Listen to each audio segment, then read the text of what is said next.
ಇವತ್ತು 2 ಹೆಜ್ಜೆ ಕಲಿತಾರೆ, ನಾಳೆ 4 ಹೆಜ್ಜೆ ಅವರೇ ಪಾಠ ಮಾಡ್ಲಿಕ್ಕೆ ಸ್ಟಾರ್ಟ್ ಮಾಡ್ತಾರೆ. ಅಂತವ್ರು ತುಂಬಾ ಜನ ಇದ್ದಾರೆ ಯಕ್ಷಗಾನದಲ್ಲಿ. ಅವ್ರಿಗೆ ಏನೋ ಅರ್ಹತೆ ಇಲ್ಲದೆ ಇದ್ರು ಅದೃಷ್ಟದ ಮೇಲೆ ಅಥವಾ ಯಾರ್ದಾರು ಒಂದು ಈ ಚಿತಾವಣೆ ಮೇಲೆ ಇನ್ಫ್ಲೂಯೆನ್ಸ್ ಮೇಲೆ ವಶೀಲಿ ಬಾಜಿ ಮೇಲೆ ಸಂಗೀತ ಆಗಿರುವಾಗ ಇಲ್ಲಿ ಅವನ ಒಬ್ಬ ಭಜನೆ ಹೇಳುವನೊಟ್ಟಿಗೆ ಅವರೊಟ್ಟಿಗೆ ಕುತ್ಕೊಂಡು ಹಾಡ್ಲಿಕ್ಕೆ ಬಿಡುದಿಲ್ಲ.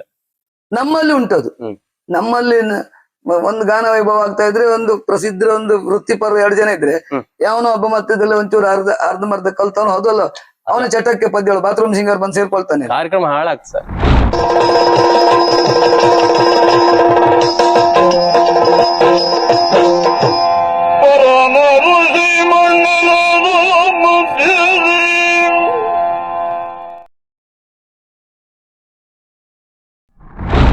ಆತ್ಮೀಯ ವೀಕ್ಷಕರಿಗೆ ಭಾವಸ್ಪಂದನ ಕಾರ್ಯಕ್ರಮಕ್ಕೆ ಪ್ರೀತಿಯ ಸ್ವಾಗತ. ನಾವು ಪ್ರಸನ್ನ ಭಟ್ ಬಾಳ್ಕಲ್ ಸರ್ ಅವರ ಮನೆಗೆ ಬಂದಿದ್ದೀವಿ. ಕಳೆದ ಹಲವಾರು ಎಪಿಸೋಡ್ಗಳಲ್ಲಿ ತಮಗೆ ಅವರ ಸಾಧನೆ ಹಾದಿಯ ಬಗ್ಗೆ ತಿಳಿಸ್ತಾ ಇದ್ವಿ.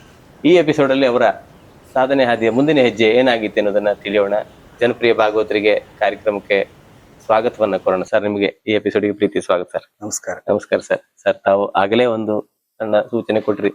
ಆಟ ಇರುವಾಗ ಅಯ್ಯೋ ಸುಸ್ತಾಗ್ತದೆ, ನಿದ್ರೆ ಬರ್ತದೆ ಅಂತ ಆಗ್ತದೆ, ಮನಸ್ಸಲ್ಲಿ ಅನ್ಸ್ತದೆ, ಸುಸ್ತಾಗ್ತದೆ, ಅಯ್ಯೋ ಒಮ್ಮೆ ಮನೆಗೆ ಹೋದ್ರೆ ಸಾಕು, ನಿದ್ರೆ ಮಾಡಿದ್ರೆ ಸಾಕಾಗ್ತದೆ. ಆಟ ಮುಗ್ದ ಕೂಡ್ಲೆ ಇನ್ನೇನು ಅಲ್ಲ ಸರ್, ಒಂಥರ ಬೇಜಾರು.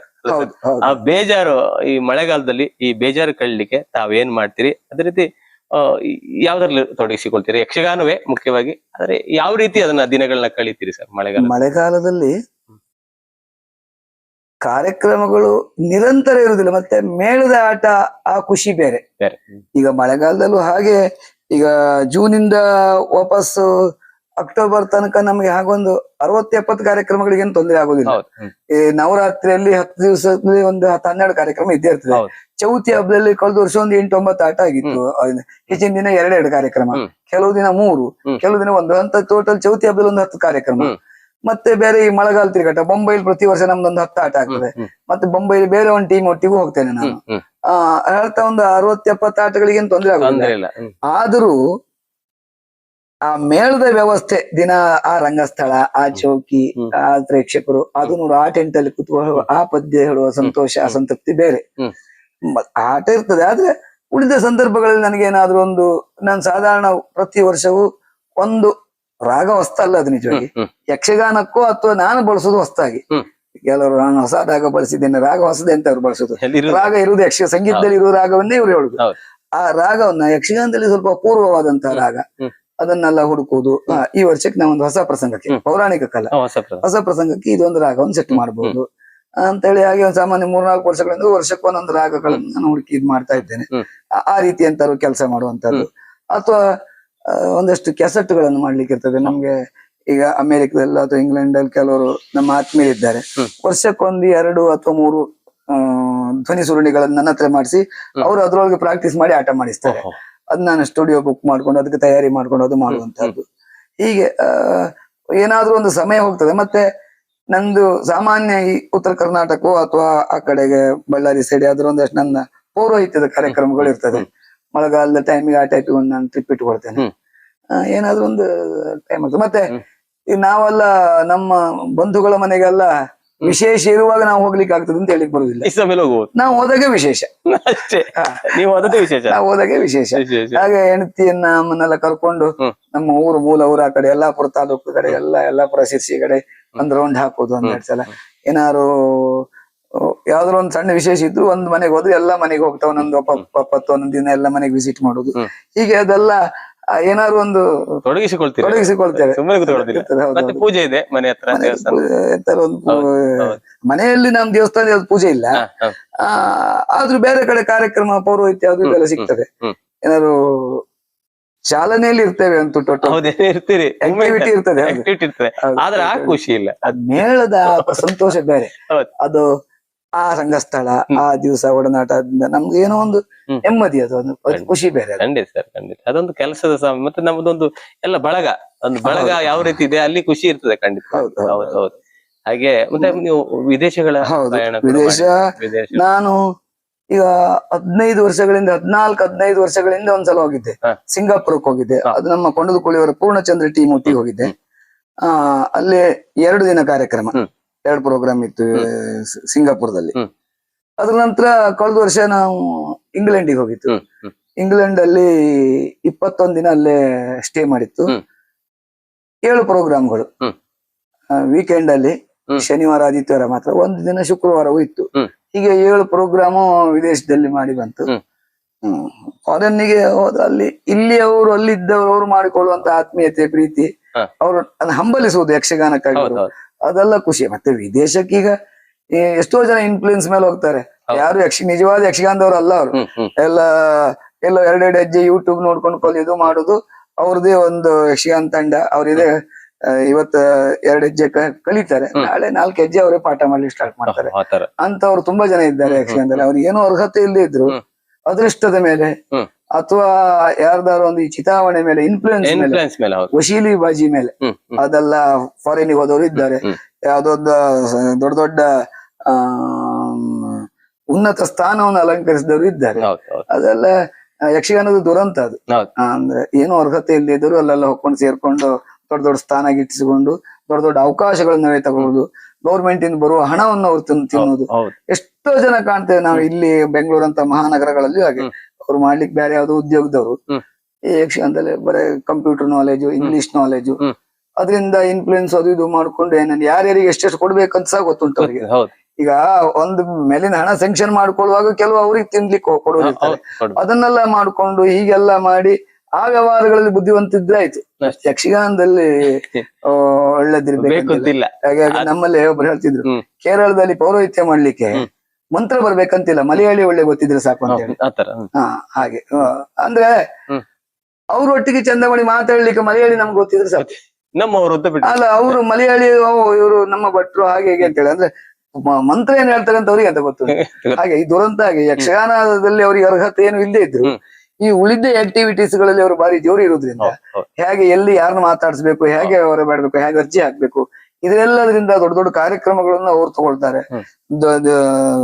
ಗೌರ್ಮೆಂಟ್ ಇಂದ ಅಥವಾ ಇನ್ಯಾವುದೋ ದೊಡ್ಡ ದೊಡ್ಡ ಸಂಸ್ಥೆಗಳಿಂದ ಬರುವಂತ ಫಂಡ್ಗಳನ್ನ ಅವ್ರು ತಗೊಳ್ತಾರೆ. ಇದೆಲ್ಲ ಯಕ್ಷಗಾನದ ದುರಂತಗಳು. ಮತ್ತೆ ಬೇರೆ ಕಲಾವಿದರಿಗೆ ಸ್ವಲ್ಪ ಅವಕಾಶ ಕಮ್ಮಿ ಆಗ್ತದೆ ಅದರಿಂದ. ನಿಜವಾದ ಕಲಾವಿದರಿಗೆ ಅವಕಾಶ ಕಮ್ಮಿ ಆಗ್ತದೆ. ನಿಜವಾದ ಕಲಾವಿದರ ಅವಕಾಶಗಳನ್ನ ಅವ್ರು ತಪ್ಪಿಸಿ ಅವ್ರು ತಗೊಳ್ತಾರೆ. ಅಲ್ಲ, ಆ ರೀತಿಯ ದುರಂತಗಳು ಬೇಕಾದಷ್ಟು ಉಂಟು ಯಕ್ಷಗಾನದಲ್ಲಿ. ಯಕ್ಷಗಾನದ ಫೀಲ್ಡ್ ಅಲ್ಲಿ ಅದೆಲ್ಲ ಇದ್ದಿದ್ದೆ ಎಲ್ಲಾದ್ರಲ್ಲೂ ಸರ್ ರಾಜಕೀಯ ಇರುದೆ. ಅದು ಇಲ್ಲದ್ದು ಕಡಿಮೆ, ರಾಜಕೀಯ ಇಲ್ಲದ ಕ್ಷೇತ್ರವೇ ಇಲ್ಲ. ಅದೇ ಅರ್ಹತೆ ಇಲ್ಲ, ಬರೇ ಅದೃಷ್ಟ, ಈ ರೀತಿಯ ಇನ್ಫ್ಲುಯೆನ್ಸ್ ನಮ್ಮವ ಅಂತ ಅದು ತುಂಬಾ ಇದೆ. ಸ್ವಲ್ಪ ನಡೀತದೆ ಕೆಲವು ಕಡೆ ಎಲ್ಲ, ನಮ್ಮವರು ಅಂತ ಅದರಲ್ಲಿ ಇದೆ. ಇರ್ಲಿ, ನಾವು ನಮ್ಮ ಪಡಿ ನಾವು ಮಾಡ್ತಾ ಹೋಗಲ್ಲ ಸರ್, ಏನ್ ಬೇಕಾದ್ರೆ ಆಗ್ಲಿ. ಅಲ್ಲ, ನಿಜವಾಗಿ ಪ್ರಶಸ್ತಿ ಬರಬೇಕಾದವರಿಗೆ ಪ್ರಶಸ್ತಿ ಇರುವುದಿಲ್ಲ. ಹೌದೌದು. ಅದಕ್ಕೂ ಇನ್ಫ್ಲೂಯೆನ್ಸ್ ಎಲ್ಲ ಅಷ್ಟೇ. ಆಗೇನಂದ್ರೆ ಒಳ್ಳೆ ಸೇವೆ ಮಾಡಿದವರಿಗೆ ಸ್ವಲ್ಪ ಬಹಳಷ್ಟು ನೋವಾಗ್ತದೆ, ಅನ್ಯಾಯ ಆಗ್ತದೆ. ಮತ್ತೆ ಈ ಕೆಲವು ಕಡೆ ಇಂತ ಅವಕಾಶಗಳು ಈಗ ಹೊರ ರಾಜ್ಯದಲ್ಲಿ ಯಾವ್ದೋ ಒಂದು ದೊಡ್ಡ ಕಾರ್ಯಕ್ರಮ, ದಿಲ್ಲಿಯಲ್ಲಿ ಯಾವ್ದೋ ಒಂದು ಕಾರ್ಯಕ್ರಮ, ಅಥವಾ ಬೆಂಗಳೂರಲ್ಲಿ ಯಾವ್ದೋ ಒಂದು ಸಮಾವೇಶ, ಅದ್ರೊಳಗೆ ಉಳಿದ ಎಲ್ಲ ಬೇರೆ ಬೇರೆ ಪ್ರಕಾರಗಳ ಕಲೆಗಳೆಲ್ಲ ಪ್ರದರ್ಶನ ಆಗ್ತಾ ಇರುವಾಗ ಅಲ್ಲೂ ಒಂದು ಅರ್ಧ ಗಂಟೆ 1 ತಾಸು ಯಕ್ಷಗಾನ ಇರ್ತದೆ. ಆ ಯಕ್ಷಗಾನದಲ್ಲಿ ಯಾರಿಗೆ ಅವಕಾಶ ಕೇಳಿದ್ರೆ ಏನು ಯಕ್ಷಗಾನದಲ್ಲಿ 0 ಅರ್ಹತೆ ಇರುವವರು, ಅಲ್ಲಿ ಯಕ್ಷಗಾನದಲ್ಲಿ 100 ಅರ್ಹತೆ ಇದ್ದವರಿಗೆ ಅವಕಾಶ ಇಲ್ಲ. ಈ 0 ಅರ್ಹತೆ ಇದ್ದವ ಅಲ್ಲಿ ಹೋಗಿ ಎಂತದೊಂದು ಮಾಡಿ ಏನೋ ಮಾಡಿ ಬರ್ತಾರೆ. ಆಗ ಅದ್ರೊಟ್ಟಿ ಉಳಿದ ಕಲೆ ಒಟ್ಟಿಗೆ ಕಂಪೇರ್ ಮಾಡೋರು ಅಥವಾ ಅದನ್ನ ನೋಡುವವರು, ಓಹ್ ಯಕ್ಷಗಾನ ಅಂದ್ರೆ ಹೀಗೆ, ಇಷ್ಟೇ ಯಕ್ಷಗಾನ ಹಣೆ ಬರೀ ಇಷ್ಟೇ, ಹೀಗೆ ತಿಳ್ಕೊಳ್ಳುವ ಸಾಧ್ಯತೆ. ಅದರಿಂದ ಪರ್ಯಾಯವಾಗಿ ಈ ಫೈನಾನ್ಸಿಯಲಿ ಯಕ್ಷಗಾನ ಕಲಾವಿದರಿಗೆ ಸಿಗಬೇಕಾದಂತದ್ದು ಸಿಕ್ಕುದಿಲ್ಲ ಅಂತ ಒಂದಾಯ್ತು. ಇನ್ನು ಯಕ್ಷಗಾನದ ಘನತೆಗೂ ಅದು ಪೆಟ್ಟೆ ಅದು. ಅಲ್ವಾ? ಯಕ್ಷಗಾನ ಕ್ಷೇತ್ರಕ್ಕೆ ನಿಜವಾಗಿ ಯಕ್ಷಗಾನ ಏನು ಅಂತ ತೋರಿಸುವಲ್ಲಿ ಈ ಏನು ಅರ್ಹತೆ ಇಲ್ಲಿದ್ದವ್ರದ್ದು ಪ್ರದರ್ಶನ ಆಗಿರ್ತದೆ. ಆಗ ಇಷ್ಟೇ, ಓ ಇದೇ ಯಕ್ಷಗಾನ, ಅದು ನೋಡ್ಬೇಕು. ಬೇರೆ ಕಲೆ ಕಂಪೇರ್ ಮಾಡಿದಾಗ ಒಬ್ಬೊಬ್ಬರದು ಅದಕ್ಕೆ ಕಾರ್ಯಕ್ರಮ, ಅದಕ್ಕೆ ಬರುವಂತ ದೊಡ್ಡ ದೊಡ್ಡ ಅಧಿಕಾರಿಗಳು, ಮಂತ್ರಿಗಳು, ಏನು ಇವರು ಯಕ್ಷಗಾನದಲ್ಲಿ ಏನು ಅಲ್ಲದೆ ಇದ್ದವರಿಗೆ ಅವಕಾಶ. ಖಂಡಿತ ಖಂಡಿತ.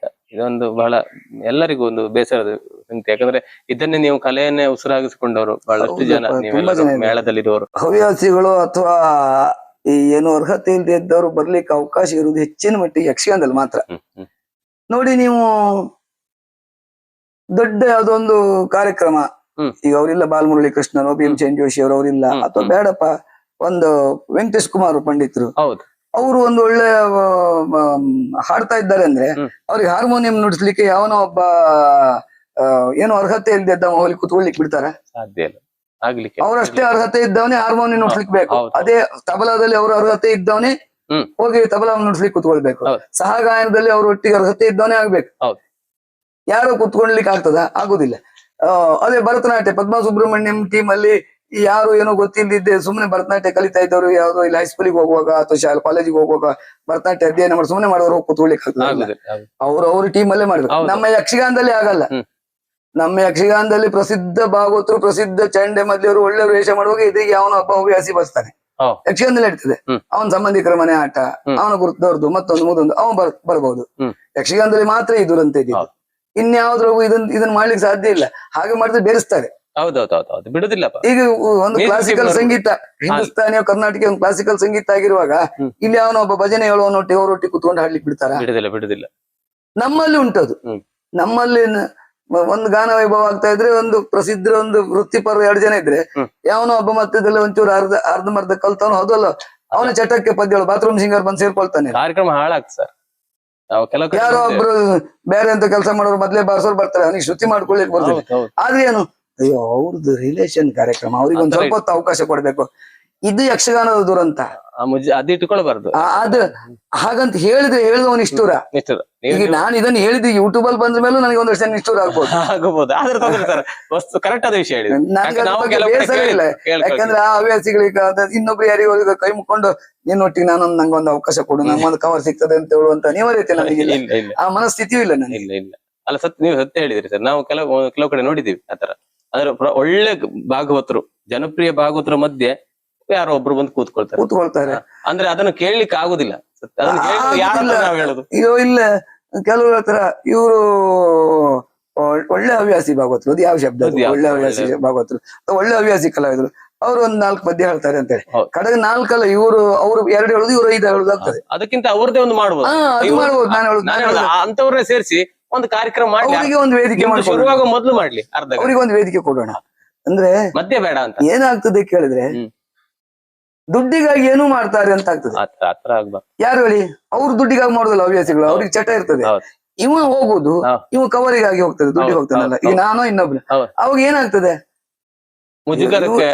ಅಲ್ಲ, ನಮ್ಮೊಟ್ಟಿಗೆ ಅವಕಾಶ ಕೊಡದಿದ್ರು ಅವ್ರಿಗೆ ಅಹಂಕಾರ ಅಂತ ಹೇಳುವ ಮನುಷ್ಯರೇ ಹಾಗೆ ಹೇಳ್ತಾರೆ. ಮರ ಅವರೆಲ್ಲ ಬೇಡ ನಮ್ಮೊಟ್ಟಿಗೆ ನಾವು ಹೇಳಿದ್ರೆ ಅವ್ರಿಗೇನು ಅಹಂಕಾರ ಮರ ಆ ಬಾಳ್ಕರ್ರಿಗೆ, ಅವರು ದುರಹಂಕಾರ, ಅವ್ರು ಬೇರೆಯವ್ರು ಬಂದು ಒಪ್ಪುದಿಲ್ಲ. ಹಾಗೆ ಹೇಳುವವ್ರೆ ಅವ್ರೊಟ್ಟಿಗೆ ನಾವು ಕೂತ್ಕೊಂಡು ಪದ್ಯ ಹೇಳ್ತಾರೆ. ನೋಡಿ, ದುಡ್ಡು ಸಿಕ್ಕುತ್ತ ಅಂತ ಹೇಳಿ ಏನು ಮಾಡ್ತಾರೆ. ಯಾರ ಒಟ್ಟಿಗೆ ಬೇಕಾದ್ರೆ ಪದ್ಯ ಹೇಳ್ತಾರೆ, ಯಾರು ಮೊದ್ಲಿಗೆ ಅರಿಕೆ ಬೇಕಾದ್ರೆ ಇವ್ರು ಪದ್ಯ ಹೇಳ್ತಾರೆ. ಹೇಗೆ ಹೇಳಿದ್ರು ನಮ್ದೇ ತಪ್ಪು. ಅದೆಲ್ಲ ಯಕ್ಷಗಾನ ಇರುವುದು ಮಾತ್ರ ದುರಂತ, ಬೇರೆ ಕಡೆಗೆ ಇಲ್ಲ ಈ ದುರಂತ. ಇಲ್ಲ ಖಂಡಿತ. ಅದೇ ಆಗ್ಲಿ ಸರ್, ಬಹಳ ಖುಷಿ ಆಯ್ತು ಸರ್. ಅದೇ ನಿಮ್ಮ ಒಂದು ಸಾಧನೆ ಹಾದಿಯ ಪಯಣವನ್ನ ನಾವು ಇಲ್ಲಿವರೆಗೆ ವೀಕ್ಷಕರಿಗೆ ತೆರೆದಿಟ್ಟಿದ್ದೇವೆ. ಬಹಳಷ್ಟು ವಿಷಯಗಳು ನಿಮ್ಮಿಂದ ತಿಳಿಯಿತು ಸರ್.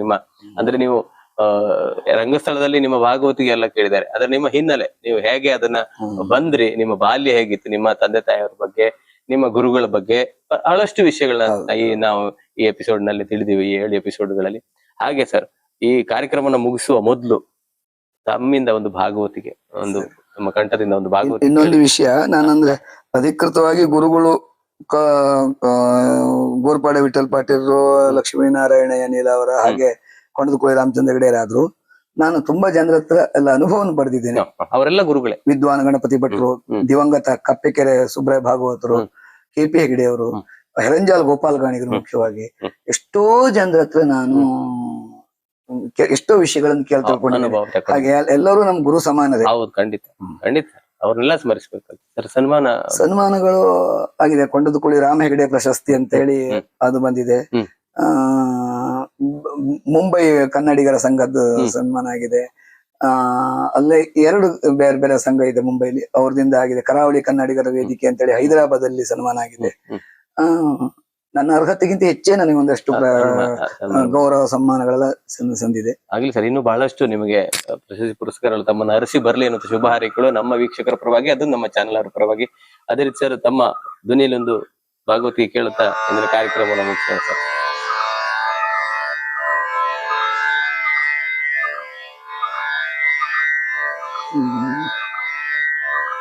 ಮನಸೆಳೆವ ಮಧುಮಾಸ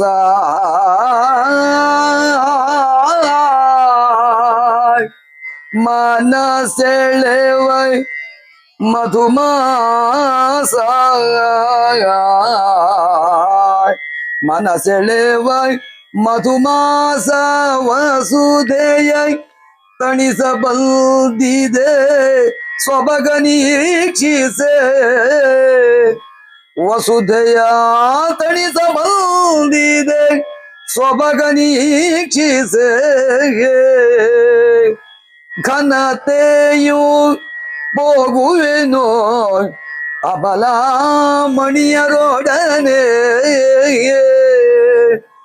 ಘನತೆಯು ಹೋಗುವೆನೋ ಅಬಲ ಮಣಿಯರೊಡನೆ ಆ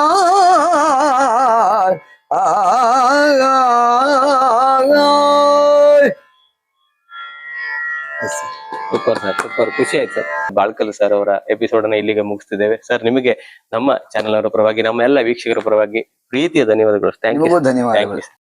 ಆತ್ಮೀಯ ವೀಕ್ಷಕರ, ಇದಾಗಿತ್ತು ಪ್ರಸನ್ನ ಭಟ್ ಬಾಳ್ಕಲ್ ಸರ್ ಅವರ ಒಂದು ಸಾಧನೆ ಹಾದಿಯ ಪಯಣ. ಅವರ ಬಗ್ಗೆ ನಿಮ್ಗೆ ತಿಳಿಸಿದ್ದೇವೆ, ಸಾಧ್ಯವಾದಷ್ಟು ಅವರು ಹೇಳಿದಷ್ಟು ನಿಮ್ಗೆ ತಿಳಿಸಿದ್ದೇವೆ, ನಮ್ಮ ಮಿತಿಯಲ್ಲಿ ತಿಳಿಸಿದ್ದೇವೆ. ಹಾಗೆ ಮುಂದಿನ ವಾರ ಇನ್ನೋರ್ವ ಅತಿಥಿಯೊಂದಿಗೆ ನಿಮ್ಮ ಮುಂದೆ ಬರ್ಲಿಕ್ಕಿದ್ದೇವೆ. ಹಾಗೆ ವೀಕ್ಷಿಸ್ತಾ ಇರಿ. ಪ್ರತಿದಿನ ರಾತ್ರಿ 8 ಗಂಟೆಗೆ ರಾಜೇಶನ್ ಬುಕ್ ಬಾರ್ಕೂರು ಯೂಟ್ಯೂಬ್ ಚಾನಲ್ ನಲ್ಲಿ ಪ್ರಸಾರ ಆಗುವಂತ ಭಾವಸ್ಪಂದನ ಕಾರ್ಯಕ್ರಮ ವೀಕ್ಷಿಸಿ. ಯಕ್ಷಗಾನಂ ಗೆಲ್ಗೆ, ಯಕ್ಷಗಾನಂ ಬಾಳ್ಗೆ. ಎಲ್ಲರಿಗೂ ಮುಂದಿನ ಎಪಿಸೋಡ್ ಅಲ್ಲಿ ಮತ್ತೆ ನಿಮ್ಮ ಭೇಟಿ ಆಗ್ತೀವಿ. ನೋಡ್ತಾ ಇರಿ ಭಾವಸ್ಪಂದನ. ನಮಸ್ಕಾರ.